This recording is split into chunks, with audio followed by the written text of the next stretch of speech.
Well, here we go. Welcome to the Profit Tool Belt podcast, just for construction and contracting business owners who are interested in the business of the contracting business. If you want to work smarter, not just harder, you're in the right place. Now, let me start by asking a pretty upfront question. Do you find yourself a mix of excited and frustrated and curious?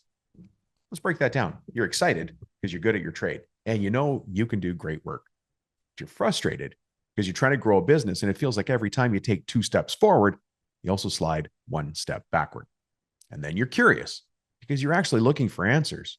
You haven't just settled into the groove and accepted the fate that so many other contractors do and say, oh, I'm just going to stay small. For some reason, some fire inside of you is burning that says, I can do more. We can get bigger. I can make this work.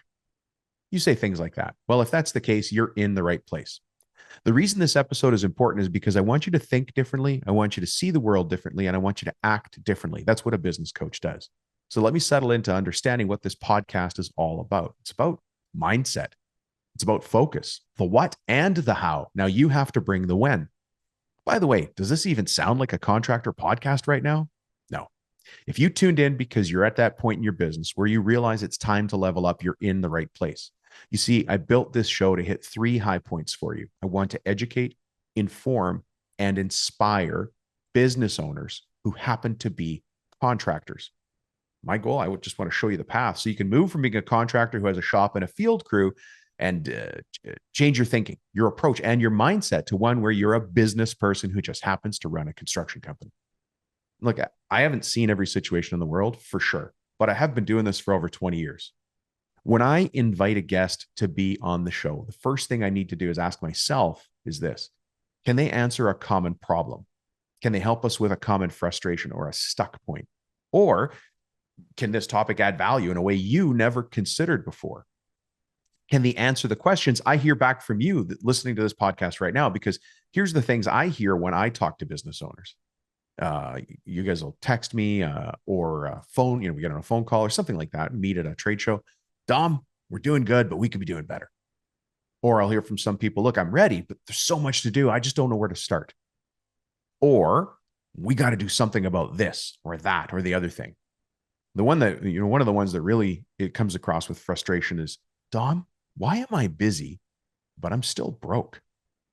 I call that one the kitchen table conversation, because by the time you say that to me, you've already had that discussion at your kitchen table with your wife, husband, right? What else do I hear? Why can't I get more of the right work when I need it? And then the other one, and this one seems a little bit different, but you'll follow me if you're in the situation. Dom, this is a family business, and ... right? So we hear all those things all the time. So the guests have to line up with something along those themes.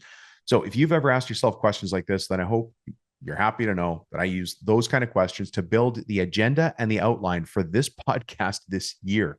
All of the episodes are going to attend to those questions.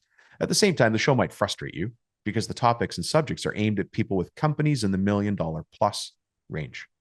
Because when you're selling and producing jobs at the rate of, like $83,000 a month or more, little moves add up to big, big differences. And that's why those kind of companies tune into this show.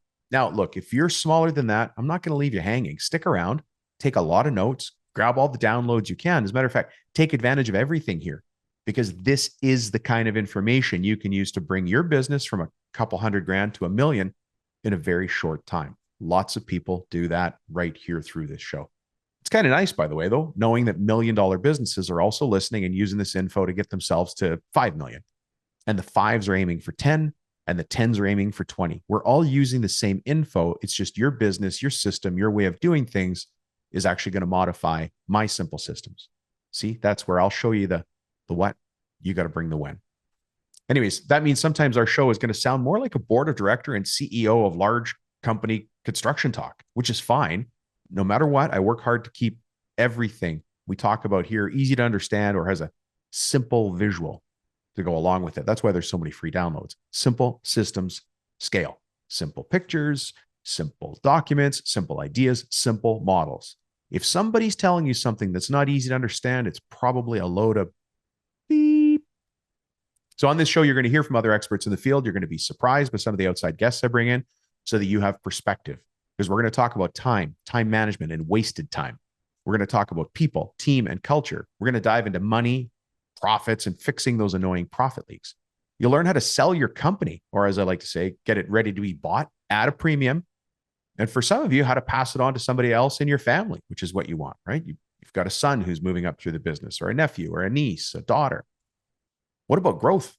Yeah, we talk a lot about growth here, how to grow this business, but how to grow it at a calm, predictable pace. Remember, simple systems, and simple systems scale. And you might be surprised, but we're also going to talk about how to promote your business, how to sell your products and services, even if you don't see yourself as a marketer or a salesperson. Now, for too long, this industry's been keeping secrets, and I'm done with it. It doesn't need to be that way. That was the way we thought in the 80s and the 70s and the 60s. Well, that's not the way it is now.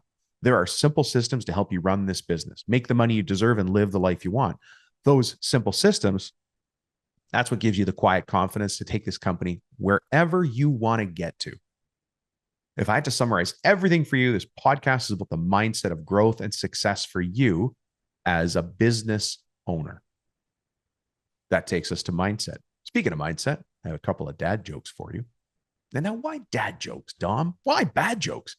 And as you're about to see, why dad jokes poorly delivered with poor timing? I want to get you laughing, and I want to get your mind open to hear what this podcast episode today is all about. So I got a couple here for you. They are groaners. They are bad, horrible. And I just know with a big smile on my face, you're going to try and deliver them again to other people. Hey, what did the ocean say to the seashore? Nothing. It just waved. What's worse than raining cats and dogs? Hailing taxis. That one goes out to all of you in New York and New Jersey.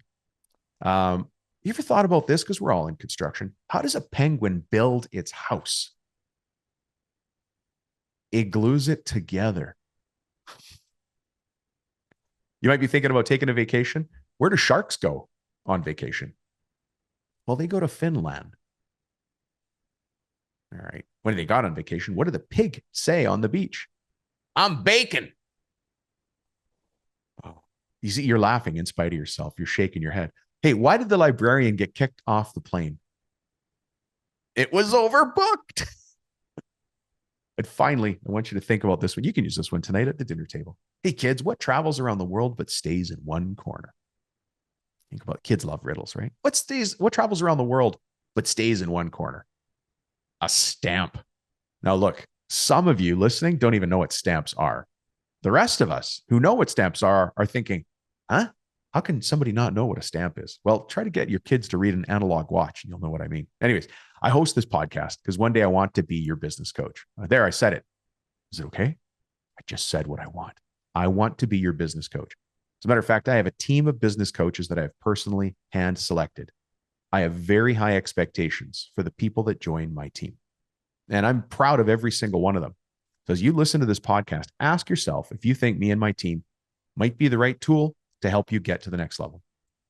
So with that being said, let me go into business coach mode right now. I've got 2 simple actions for you. Number 1, I'm going to challenge you because in this episode, you're going to hear something. You're going to learn something. You're going to realize something. You're going to say, hey, I'm already doing that. That's good. But on that, whatever it is, I want you to take action in the next 24 hours. And then I want you to pay attention to how that improves your business or maybe even your life. Now, number 2, think on this idea. Are you happy being a contractor who runs a few crews, or are you ready to be a business person who just happens to run a construction company? By the end of today's episode, you will know the answer. So let's get to it. Oh, Mr. Adam Sylvester, we're back again. How are you? I'm great. Thanks for having me, Dom. Are you kidding me? This is fantastic. I'm excited to turn the tables on you. That's what I'm excited to do. I can't wait. I can't wait. Yeah. Yeah. Now you and I met through Jobber. Mm-hmm. You're the host of the Masters of Home Service pod. Should I change hats, Adam? Is that what you want me to do? Let's see it. Let's see the hat. There it is. It's got the sticker still. Yeah. Oh, it's got the sticker. That makes it legit, for the NBA finals. Yeah, I could wear this hat. I'm going to go back to Profit Tool Belt, but you and I met through Jobber, and you're the host of the Masters of Home Service podcast. You guys had me down in Las Vegas. What did we record? How many episodes? I think you it and I was know. 2 or 3. Two, Yeah. 2 or 3 that we've done. Mm-hmm. But you run your own contracting businesses as well, which I Yeah. think gives you street cred. And so I thought, well, let's get him on here.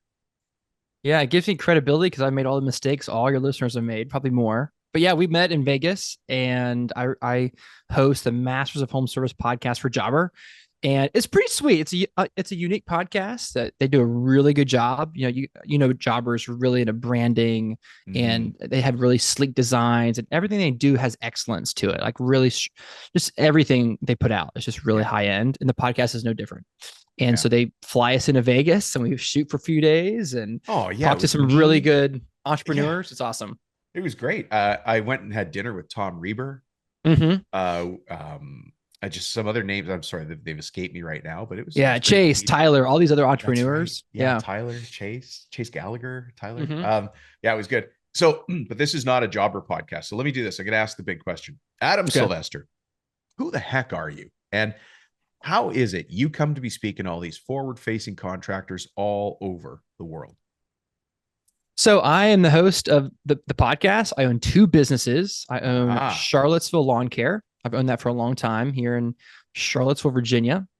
And then I also, about 3 years ago, I spun out and started a new company, still own the lawn care business, started Charlottesville Gutter Pros, doing all things gutters. And there's some listeners out there who are like, what's gutters? Because there are some parts of the world and parts of the country that just don't have any need for gutters and stuff. really?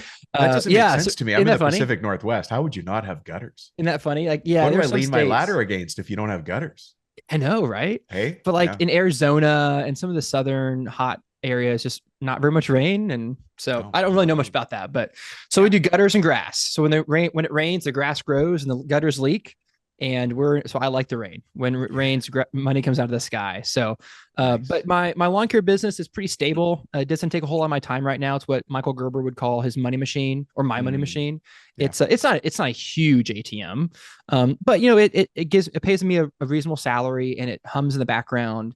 A lot of happy clients. My team is happy. It's small, and then my gutter business takes the majority of my time. We've got 6 techs.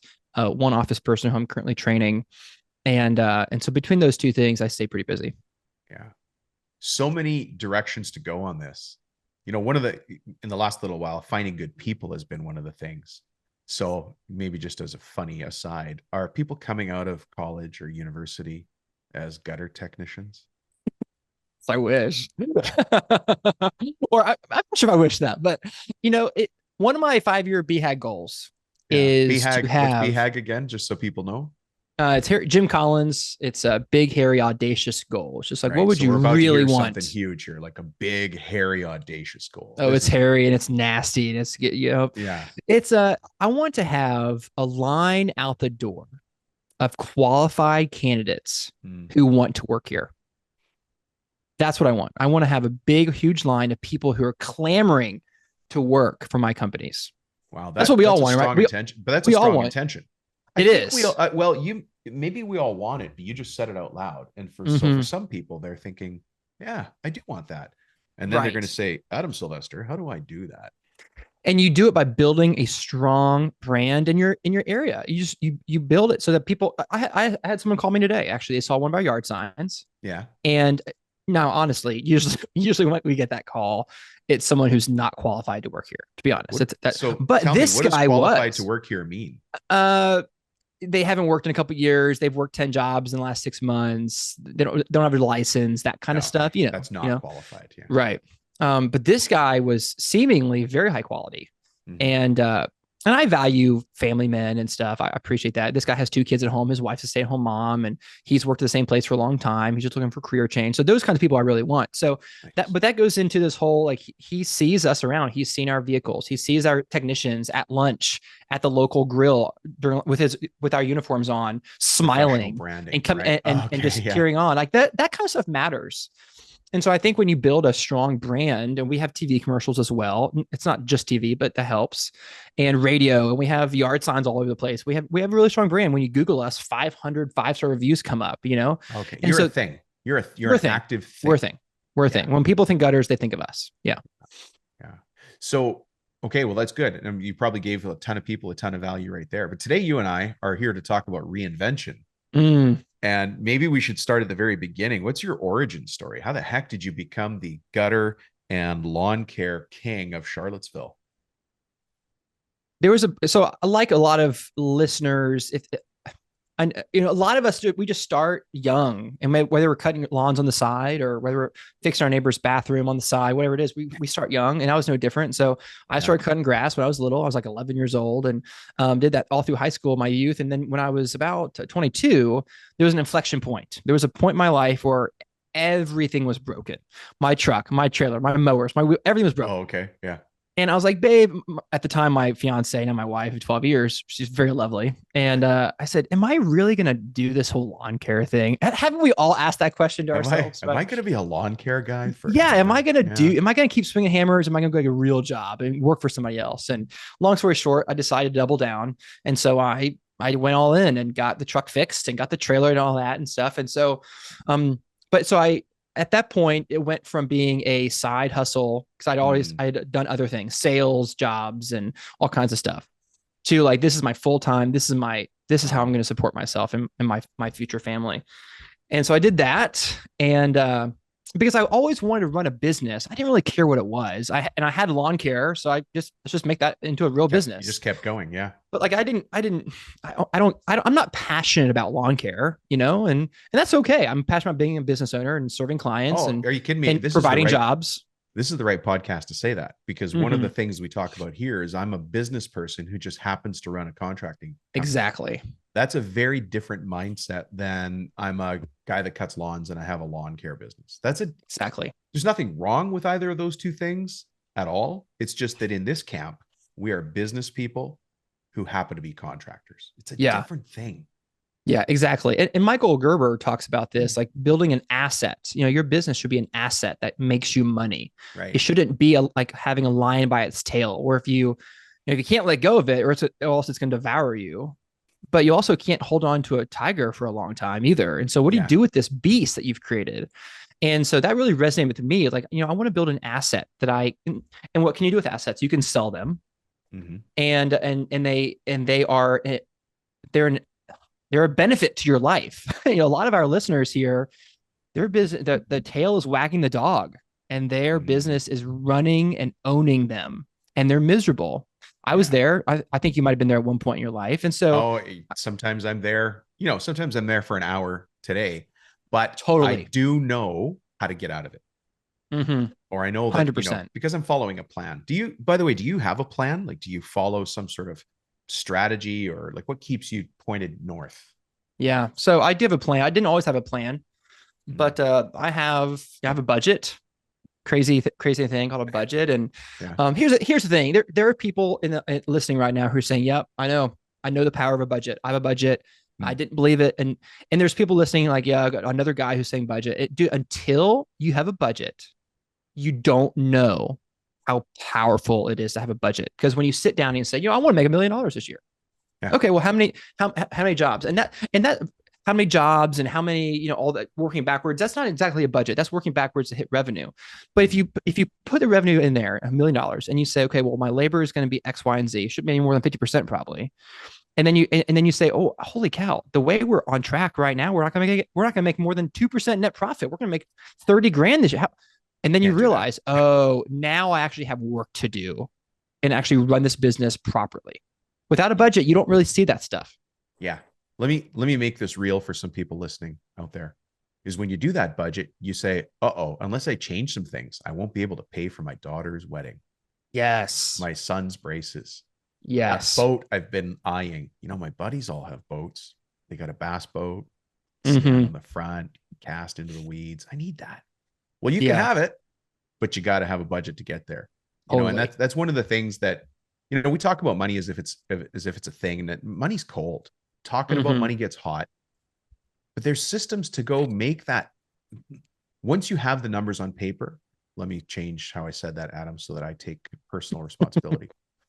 When I write things down, I am in control. Mm-hmm.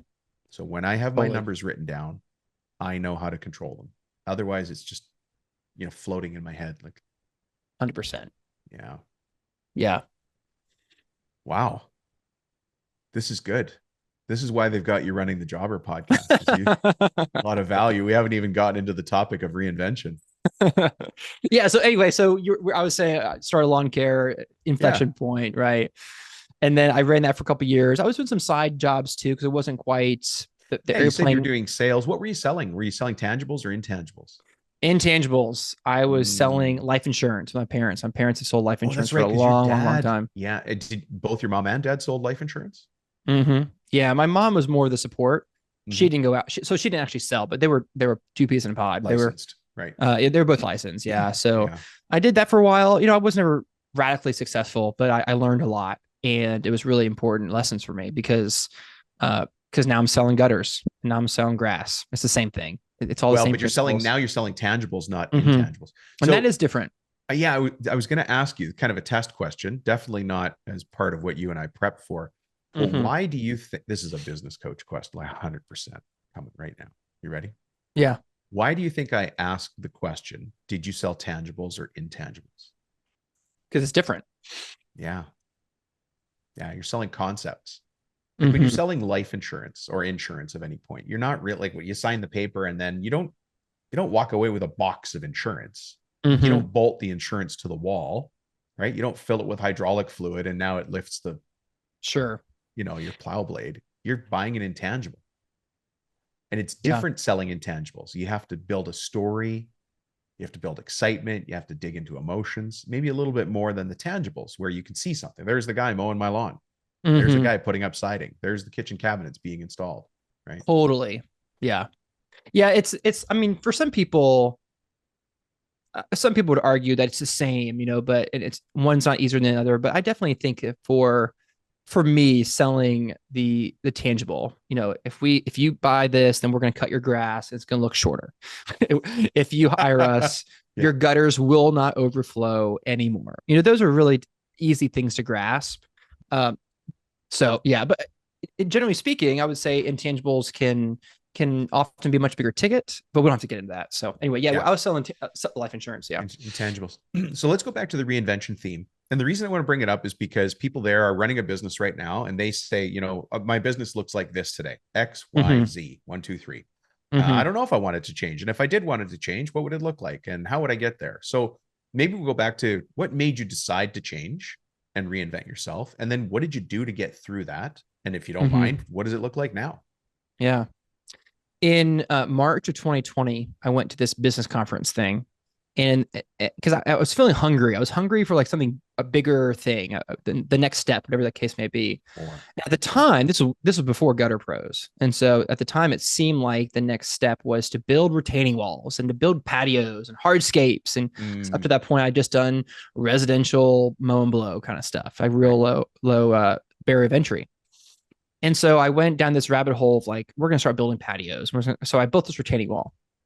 And this retaining wall was the bane of my existence. It was a major failure.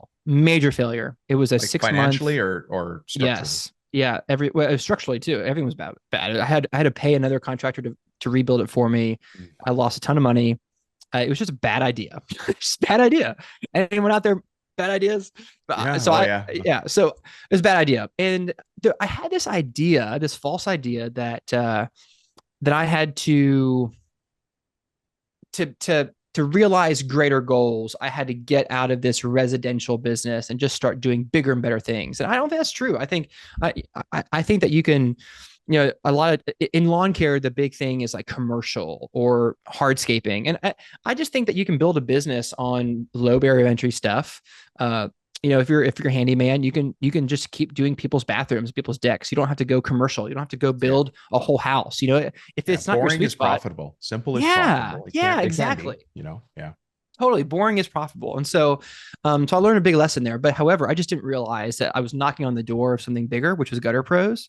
I just didn't know yet. So once I put all that behind me, I met a buddy of mine named Donovan. He wasn't a buddy at the time. He's a buddy now, who was doing big money in gutters. I went down and visited him and came back. I was super inspired. So I basically started the business next day, clean gutters myself like a month, hired a guy, hired another guy, and they just took off. And so I wanted, yeah, I wasn't bored with lawn care. At some point, you just realize, there's something here. I'd be I've got a something else. fool I've got not to something take else in me. advantage. You know, Yeah.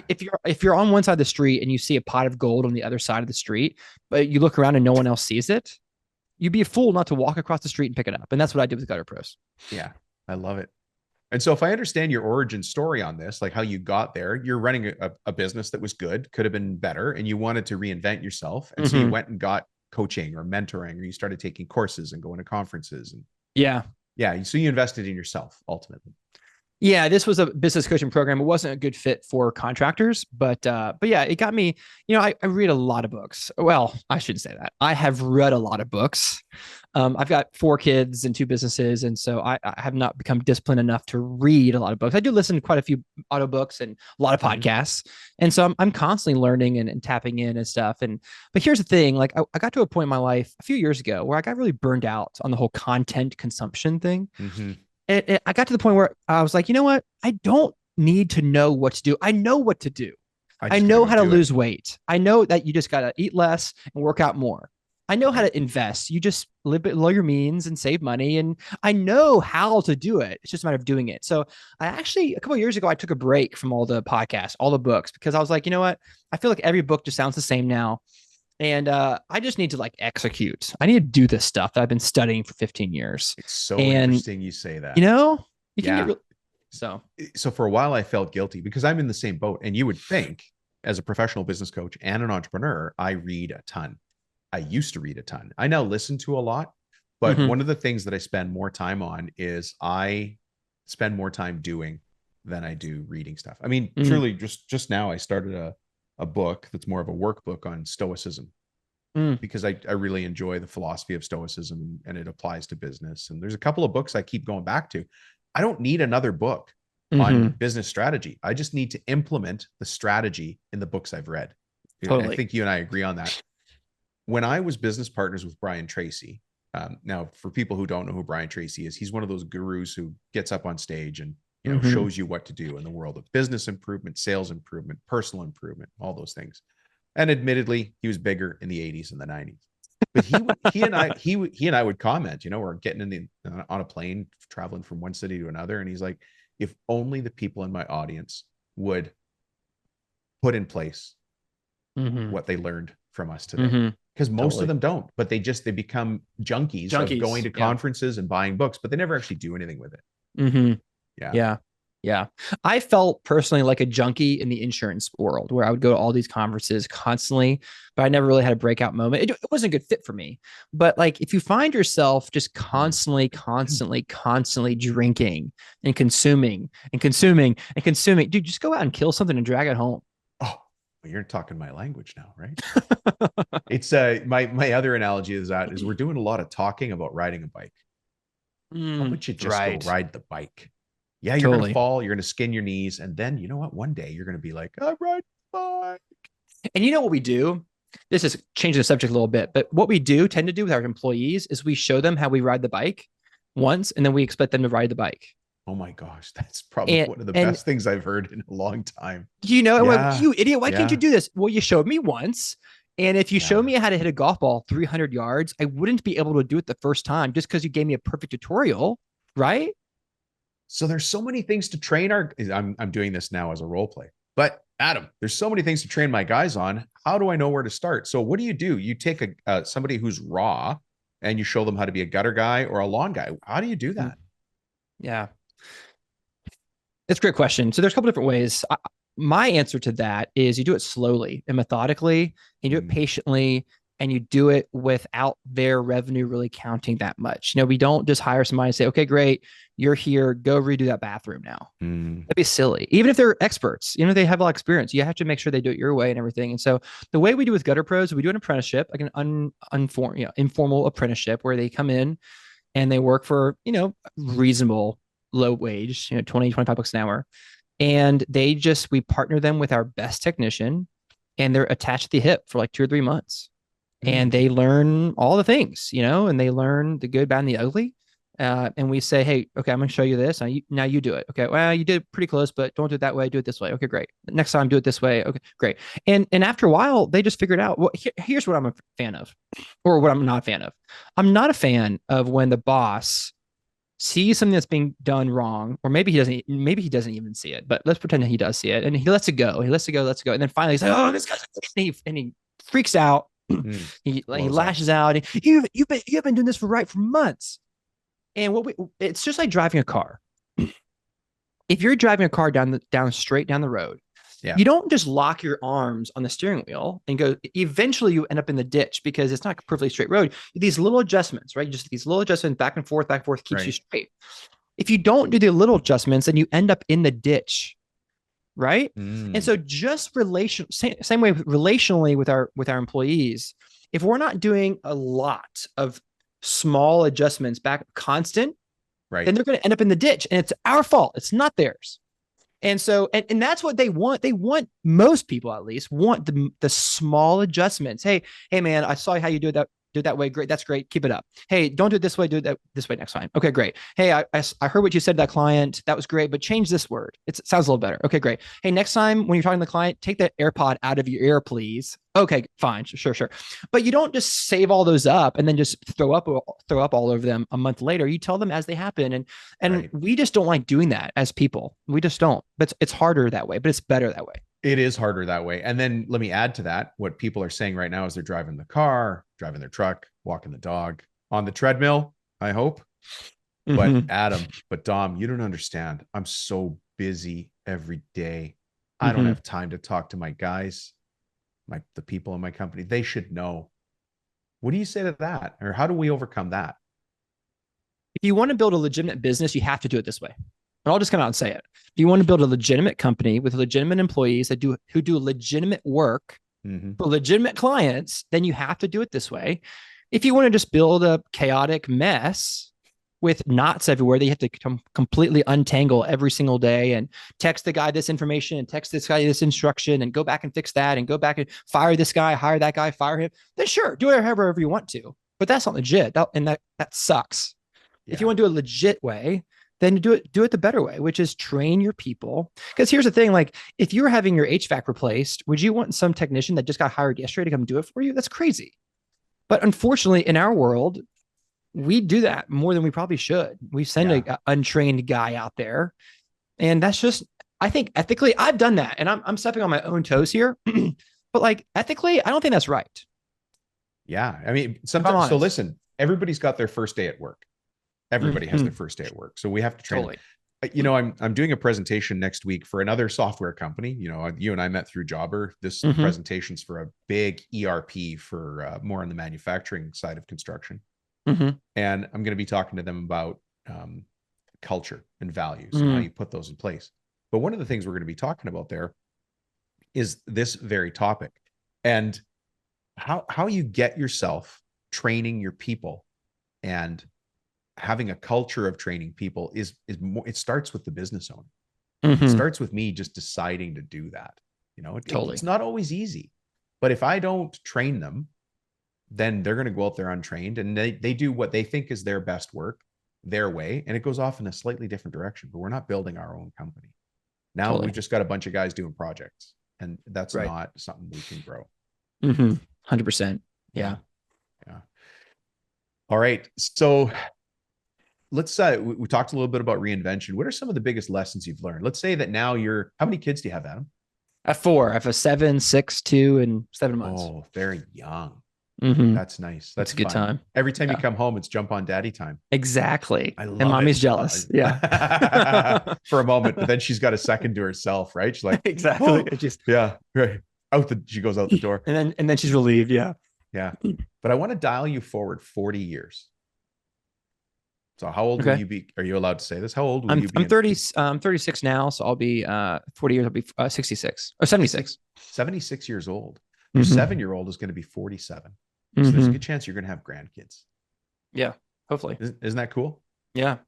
Yeah. I didn't want to do the math on what 40 years from now is. What's 2024, 2064. What kind of advice are you going to give to your grandkids about independence and business and leadership in business? I would say I'm really passionate about communicating and understanding people. I think that there is a massive shortage in people who are actually good communicators is a bit short-sighted on this, but even bigger picture, I think that our marketplace and our families and schools, everywhere you go, is lacking understanding between each other. And so I think people interrupt people too much.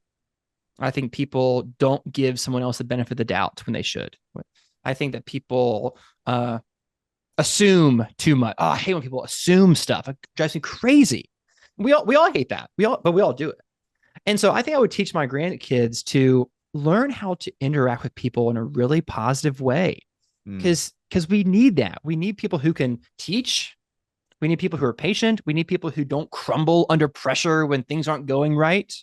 We need people who can understand emotions and reading the room. Like we all know that guy who can't read the room, and it's so annoying. I was talking to some of my buddies yesterday they just hired a 19-year-old, right? And this guy doesn't have very good people skills, and they need to teach him those people skills. That's their job as his boss. And so we just need people who understand how to ask good questions and how to listen.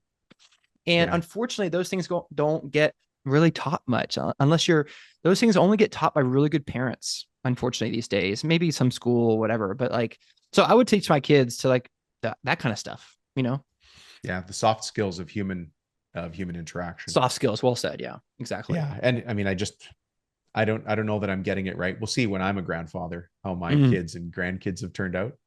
It's interesting, even myself as a professional communicator, because that's what I do. I find myself cutting people off in conversation.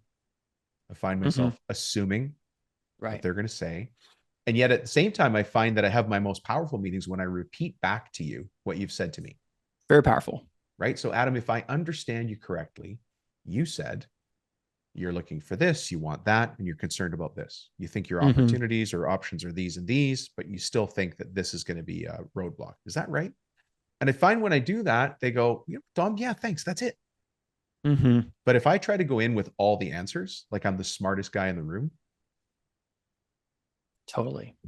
Yeah. I don't want to act like that. And I think I do it sometimes. I apologize to everybody. At least I know. We all do. And it's to what degree are you aware of it is the most important thing, I think. One thing I like, and this is a good sales tactic, but it's just in general, life in general. Most sales tactics are good life lessons. Is when someone says something like, well, I called you guys because my gutters are overflowing. And you just repeat the last thing they said with a question mark. Overflowing?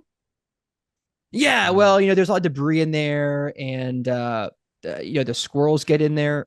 The squirrels get in there? Yeah, well, last year, and then you get the whole story just by asking a couple really, really brief questions. And then what will they say about you? Man, that guy's a great conversationalist. Yeah, great listener. Like really nice. Yeah. As opposed to the guy that doesn't listen. I have a lawn guy right now, which to me is a treat. Like I have a lawn and I love mowing my own lawn. I love it. It's nice. I know it's loud, but nobody can talk to me. And so it's enjoyable, right? But I have to have a lawn guy now. I got it. Every time I talk to this guy, it's a chore. Yeah, it's unfortunate. He's full of excuses.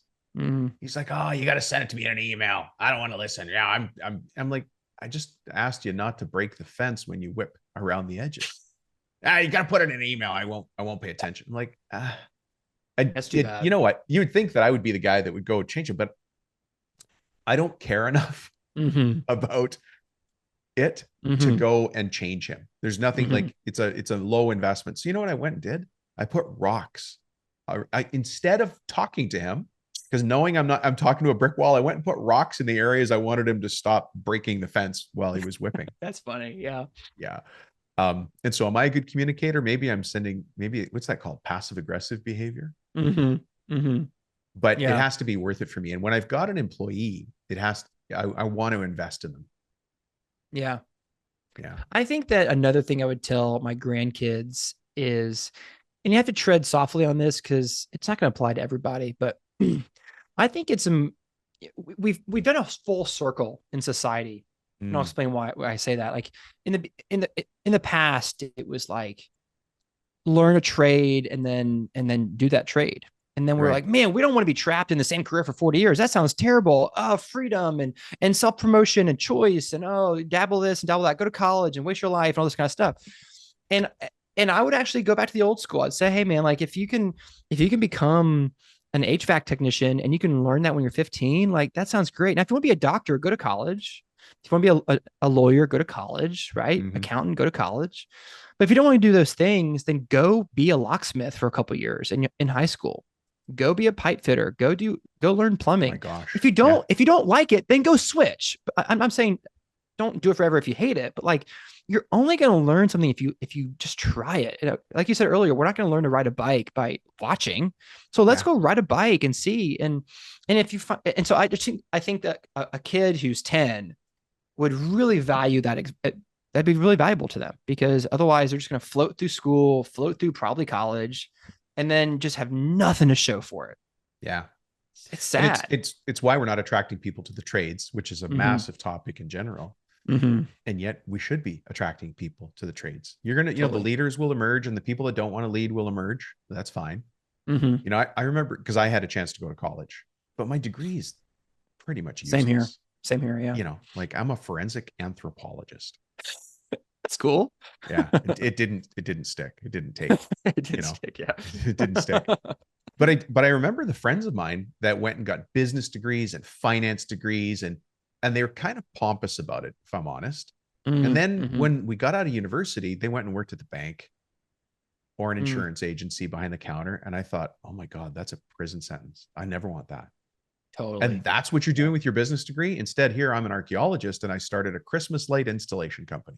And then painting companies, and then small home repair, kind of more handymanish, right?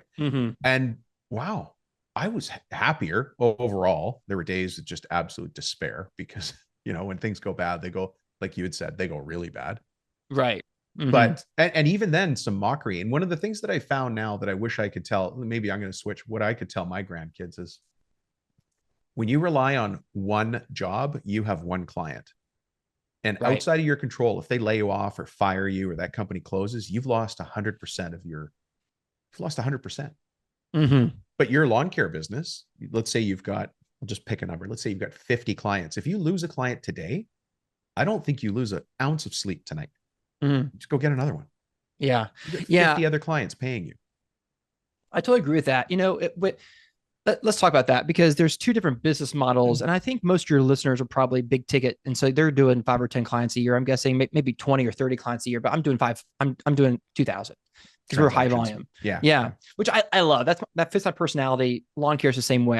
I love having tons and tons and tons of clients. Okay. Sure. But part of I sleep really well at night. And one of the reasons I sleep well at night is, one, because I'm next to my lovely wife and that helps.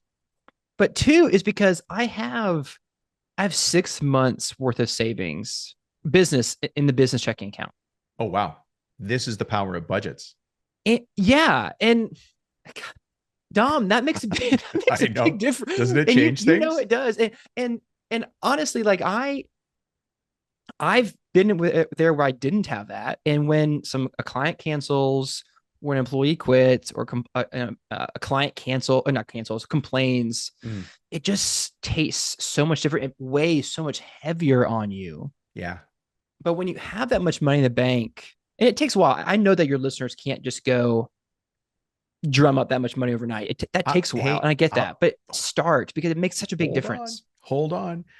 Dan, I hope you're listening.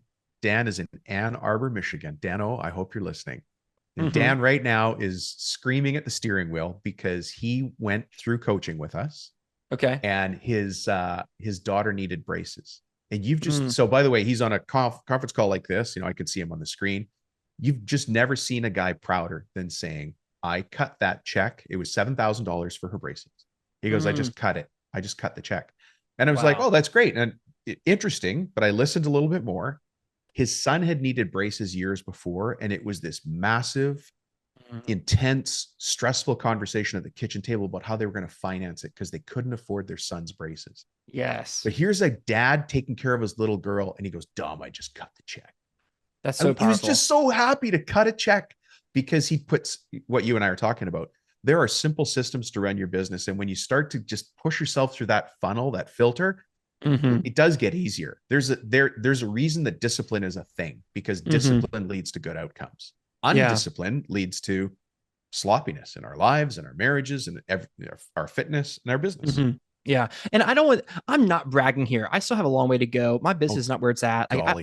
I'm not rolling in the dough. I don't want to misrepresent myself and over But embellish. But you're a like, good financial steward is what I'm hearing. yeah. And I just think that instead of going out and getting the flashy truck, the $80,000 new sweet truck, I just think our listeners would be better off saving that money. I know that sounds so basic because all the problems just weigh so much less when you have some money, even 2 or 3 months worth of savings in the bank. But when it's hard to make payroll, problems just feel so much bigger. So I would encourage people to really take that to heart and see what they can do to start padding that bank account, because it's so much easier to hire people because you can confidently say, hey, look, we've got tons of money in the bank. Like, you don't have to worry about seasonality. You don't have to worry about this. That's my problem, and you don't have to worry about laying them off 3 months later if money's tight. We're in a beautiful time of the world right now where people can listen to this podcast. And this podcast comes out every week, so there's lots of information here. But if you dial our time frame back 10 years, you could only get this at conferences. That's true. By reading books, right? Like these ideas. So how do people reinvent themselves now? The information, there's never been more information, but the discipline of going and following it, having a budget, having a system, the tools that we use here, the end of job report. So we know if we're profitable on a job by job basis. Now you do lots of transactions. So for home services, we do a selection, you randomize it. But somebody that's doing kitchens or roofs or HVAC, HVAC can be high transactions as well. But you need to go back and do an autopsy, a before and after report. Because if I'm profitable job by job, I will be profitable at the end of the year.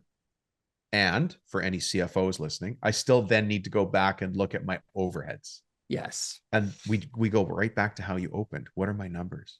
Now, here's the challenge is that if I'm a great technician, if I'm running a business and we install doors, or we do, again, roofs or kitchens or HVAC or whatever trade, nobody stops and trains you on those tools until you tune into a podcast like this and get these tools, because they're out there. You just don't know about them yet. Yeah. Yeah. And it's the most dangerous thing not to know, because for obvious reasons, like it's the foundation of your business, having strong financials and understanding profitability and gross profit and making sure that jobs are priced appropriately, budgeting for drive time, and all these things. And if you're not doing that, if all you know how to do is to build a house really, really, really well and swing a hammer, but you're not doing the basics, then the house will fall apart. It's like building a house without any nails. Yeah. And so, but generally speaking, that's where entrepreneurs like us struggle the most. And that's our biggest gap, is the financial piece of it. But man, it's so important. It's so important to get your financial house, your business in order, and make sure that you run a profitable, legitimate company. Yeah. There's so many directions I could go on that. I remember my cousins laughing at me the first year that I ran my Christmas light installation company. And it was called the Yo Ho Ho Light Co. Just because I'm a goofball. And I would staple electrical lights to cedar shake roofs in the Pacific Northwest. It's amazing that I'm not dead. I should have been electrocuted on my dad's ladder, and it was one of those residential light ladders. It was rickety. Oh yeah, just bad all around. But I remember saying to my cousins, I think I made $23 that year, and that was doing the math generously. I was generously doing the math. I didn't take into account drive times or anything. But I was starting to poke away at trying to know my numbers. And I knew that if I kept at it, it would work. I just had to keep at it. But instead of saying, oh yeah, it sucked, I only made $23, I said, hey, I made $23. Because I know if I make $23, I can guarantee you I can make $46. And if I can make $46, let's call it 50, because I'm going to lose the math pretty quick, I'll figure out how to do 100. And if I can make 100, I know I can figure out how to make 200. And as long as that's the attitude that I go into things with, then that reinvention that we have you here to talk about today can happen. Yeah, totally. There was another, that makes me think of something. It's not on the topic of financials, but in terms of reinvention, I remember a couple of years ago, I was the boss who, I just want to be a team. I just want to have teammates and be a team and do cheers and all that kind of stuff. And one day I realized that the technicians or the workers, the staff that I had, they didn't see me as a teammate. They viewed me as the coach who could fire them. Oh, And okay. they don't want a teammate. They want like they would call me boss, and I used to that used to make me feel really uncomfortable. Yeah. Oh, don't call me boss. Oh, come on, call me your fearless leader or something. And the reason I paint that picture is because I realized one day that I have to lead these people and I have to run a legitimate business. And so Yeah. that might mean that I have to say, hey man, stop coming into work with a bad attitude. You wear it on your sleeve. Everyone knows you're grumpy. You just got in a fight with your girlfriend. We deserve better. We deserve to come to a workplace where we get to enjoy our work and not have somebody frowning and looking down at the ground and sulking all morning. Yeah. We deserve better. So stop doing that. Well, you understand. I do understand. I don't care right now. I do care about you, but I don't Yeah. care when you're wearing on your sleeve. You have to be amateurs do that. Professionals behave professionally. Or, hey, that's not how you talk to a client. I don't care what they say, what they do. That's not. And so I had to develop this muscle, which I Hmm. guess just called the boss muscle of saying, hey, this is my company. We don't do it that way here. You need to change. And likewise, inversely, I would say, hey, that's great. I love that you just did that way. That's really fantastic. In fact, that's a really good idea. Let's keep doing it that way. Keep it up. Both are Nice. appropriate. We love the second one. We love saying the good things and the happy things, but we don't like saying the negative things. But the negative things are what build your company. Hey, you've been late twice this week. Everything okay? Yeah, sorry. I just but I noticed so and so got in late last two, and so I thought it was late. Came in late last week, and so I thought it was okay. Well, it's not okay. I talked to him as well. Just I didn't hire you and say to be on time as long as everyone else is on time. You are responsible for you. Nice. Understand? Now, I get it. You just had a baby. And so I'm gonna give you some leeway. I get it. Your baby's 3 days old. I get it. Or not 3 days old, maybe 7 or 8 days old. They're I at know what you home, mean though. a Yeah. PTO. Yeah. But and so there's just these a lot of it comes around conversations. A lot of it, but you have to be a leader and you have to be a boss. And for me personally, it took me a long time to be comfortable in my own skin as a boss and having those tough conversations and holding people accountable. John Maxwell, uh, he said something that's really stuck with me. He said, average leaders require little of their people, and Mm. great leaders require much of their people. When I heard that quote, that Mm. stuck. And ever since then, I've been trying to require much of my people. I like it. It's also easier when you then have to give them corrective behavior because you're always talking to them about something around their behavior. Mm, It's yeah. interesting. Building a culture is not, it doesn't come naturally to a lot of us. But I've Mm-hmm. seen your vehicles are wrapped. Are they wrapped Yeah. on the lawn mowing side as well as the gutter side? No, that's one of the things I would have done differently if I could go back in time. But my trucks have just the logo, and that's it. Just a white truck Okay. logo. And what Yeah. about uniforms? Do your teams have uniforms? On Gutter Pros we do. On Lawn Care we don't. Well, And then that's not true. The Lawn Care guys have uniforms. They have a shirt. yeah, they have a t-shirt. Okay, so there's Yeah. something Yeah. there that says we're a team, right? Yes. Because being a Yes. team, you can't just scream at your people and say you're a team, right? Right. I was talking to one of my clients yesterday about this, coaching client. And I said, if you were going to start a hockey team, what's the first thing you would do? You're going to start a brand. He plays hockey, as you can imagine. Mm-hmm. I said, what the first thing you do? He goes, put together a team, figure out a training schedule, choose jerseys, get ice time, Mm-hmm. register for a league. And I said, okay, Mm-hmm. isn't that interesting? Isn't that all of the things we need to do as business owners?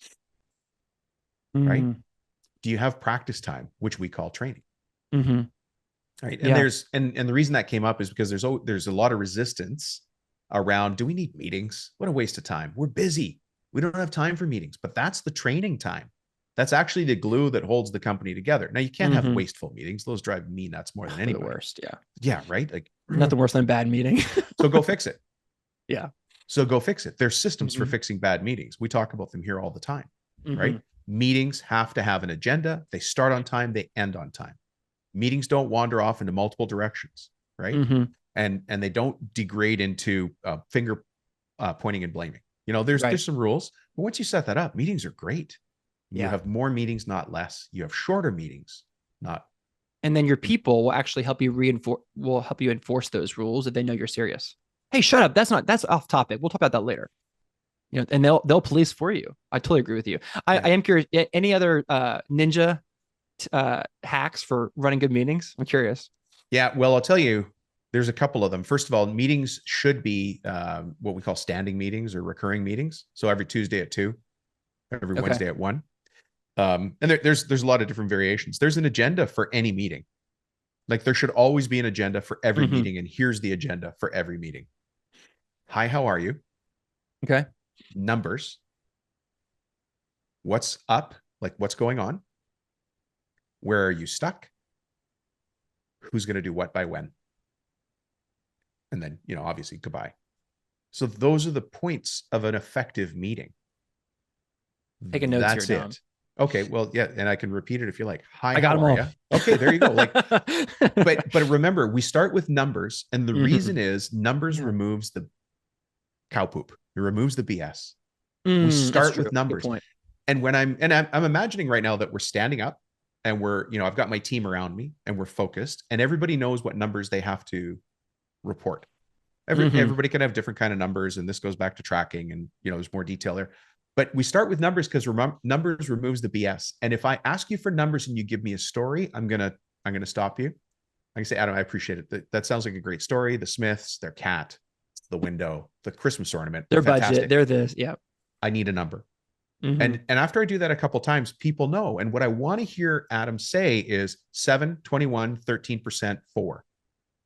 Because we already know everybody knows what those numbers are. They're probably going on a board, right?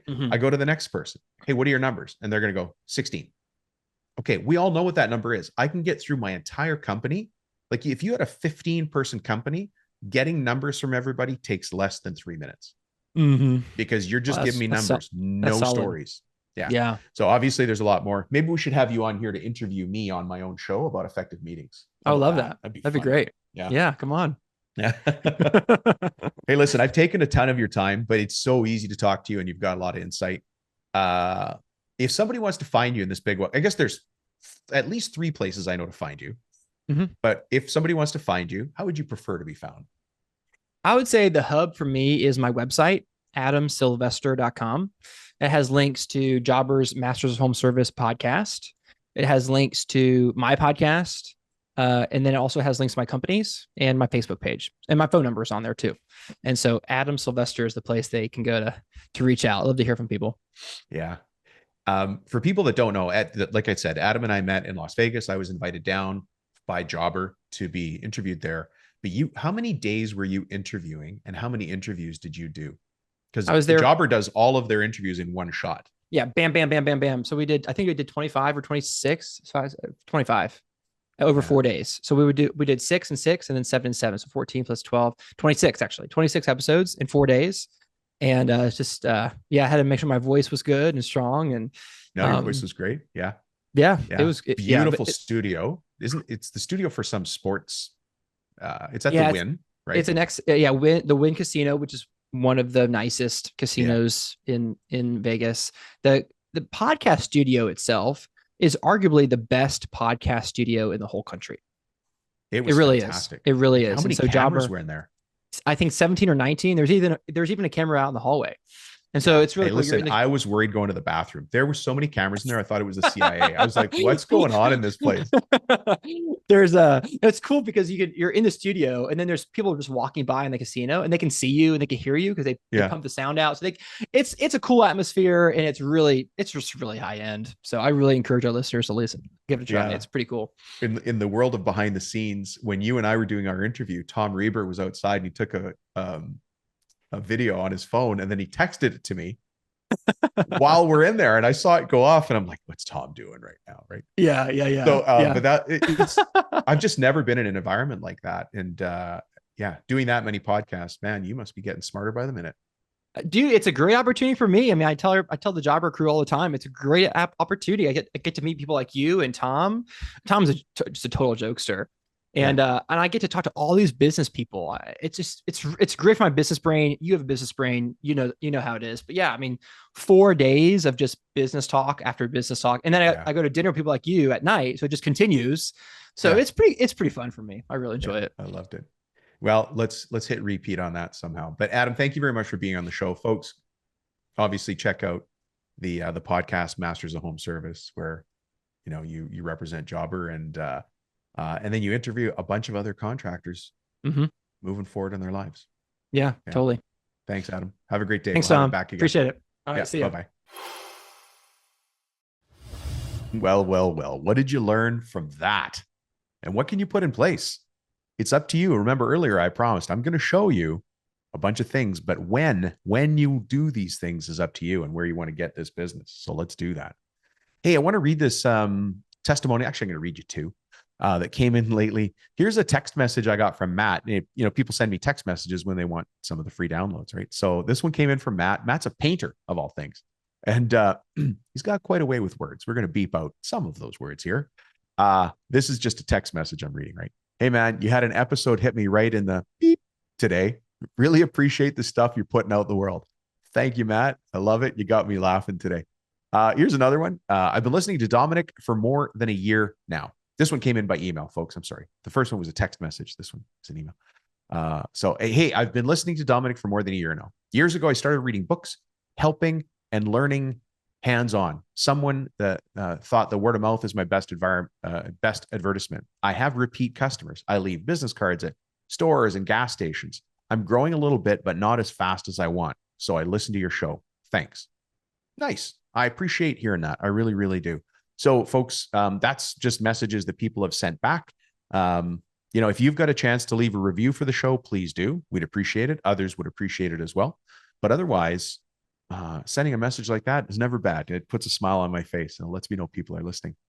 Hey, what we're going to do now, as we always do at the end of the episode, is we're going to simplify and solve a common problem for our business owner mind, the business owners who happen to run a construction business. And what we're going to talk about is something that we call the profit pack.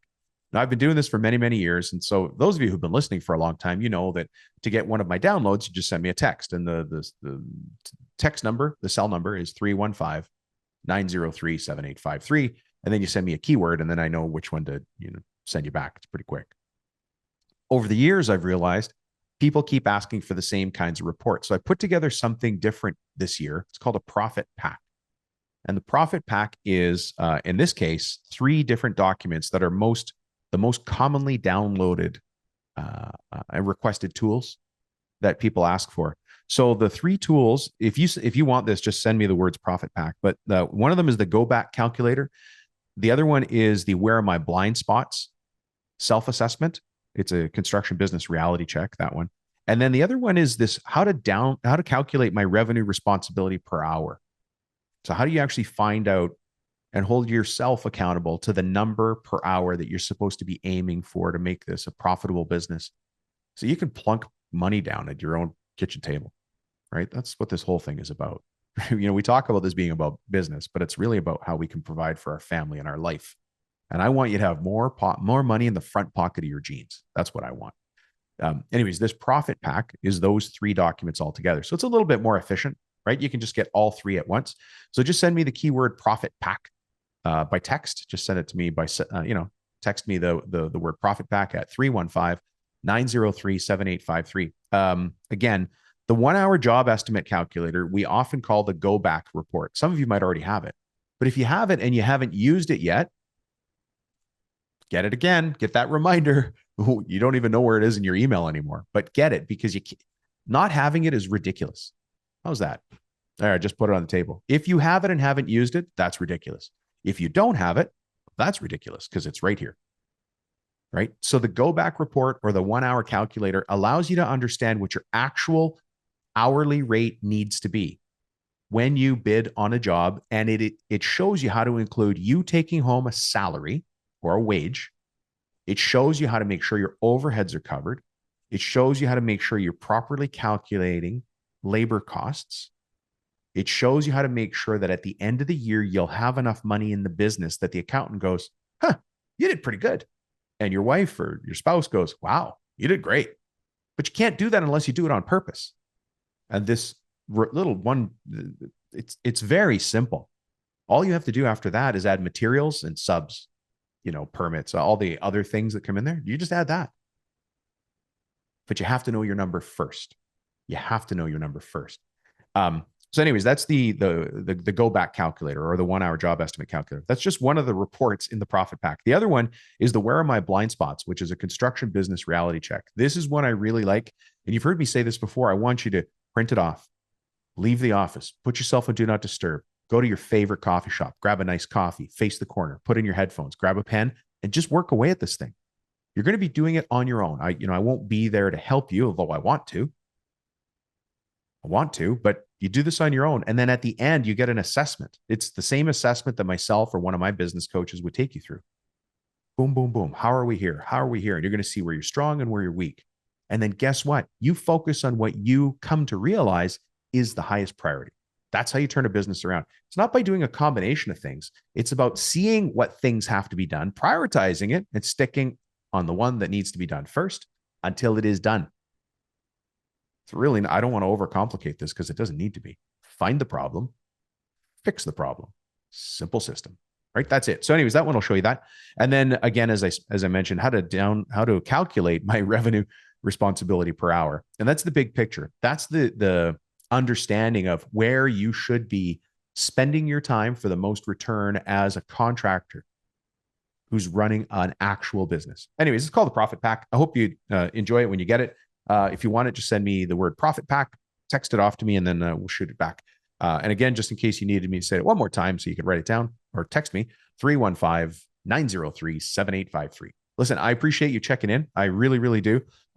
This podcast is just a holding place until you and I have a chance to have a cup of coffee or a glass of wine across a table like real humans one day. That's what I really want. In the meantime, this podcast is going to have to do. Have a great day. Thanks for checking in. Bye-bye.